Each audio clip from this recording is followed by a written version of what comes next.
I was lost in my head, looked around, there was no one there.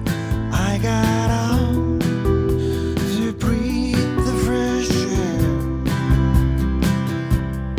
Next question is, I asked you to name a person from your country history that you admire. Did you find one?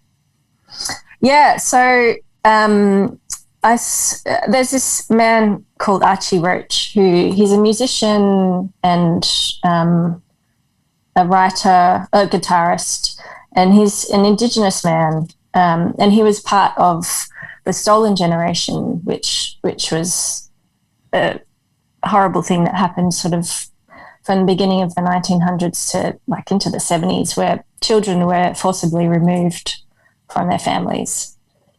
Indigenous children, but he's this remarkable man, and he's been connecting through music for his whole life. You know, he had a really tough life. He became an alcoholic and lived on the streets, but his music is remarkable. And I saw him live a couple of years ago, and I wrote down this quote, which he said, and it just really stuck with me, which was, "We might come and go, but story remains." And I thought that was just perfect because it's so true. And he tells his stories through his music. And he's suffering in health-wise at the moment, so he's not in great shape, but he's just got that presence. You know, when someone steps on stage and your entire focus is just drawn into them. He's like that. He's quite remarkable. I asked about the person in your country history admire and also an artist. Are they the same, or yeah. do you have another one? Yes. So lately, and I'm not sure what it is about her music. Maybe it's just there's a sense of hope and fire.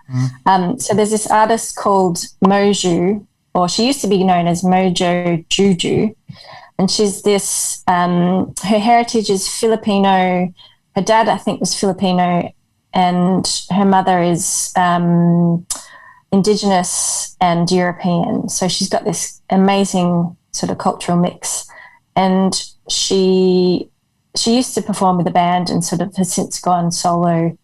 And her music is just, there's something about her voice that just makes you go, yeah, yeah. So I really love her stuff. And I think I've just been listening a lot to her lately, so that she was sort of in the front of my mind. And just, you know, women's voices, I think, and people of colour listening to their voices, I think is really important. To sort of, as a white person, to kind of step aside and go, you take the microphone now. Yeah, we've said enough for too long.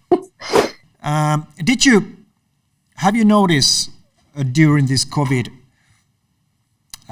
year, your music, have it changed? What you listen? Yeah, interesting question. I think so, because towards the beginning of, I think it was our second lockdown, which was the really long, intense one in Melbourne, I started listening to things from my youth, which I think is really interesting, because maybe I was trying to find a place of when I felt happy or full of hope.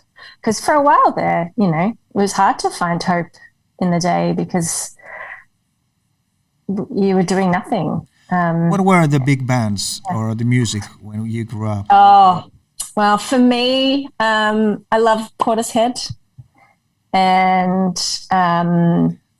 I really loved like In Excess, which is a great Australians, right? Yeah, they're great. Oh, you should listen to them as well. They're great band.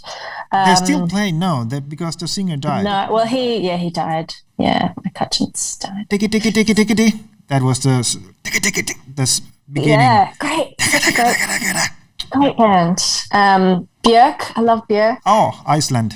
Oh, so she's like Always when I'm complaining, I start, if you complain once more, you meet army on me. yes. Oh, so I just won't the complain. earlier stuff. Yeah. Ben Harper, I just have had such a crush on him when I was sort of late teens, early 20s. Yeah. So you too, listening to a lot of them. Well, listen my first episode with the Jason Byrne again, because there's a nice story when Bono called him and asked him to do a gig. That's a really fun story. So if you want to... I will. Yeah, I just love Irish accents too. I've listened to them all. I gotta get out, I got to see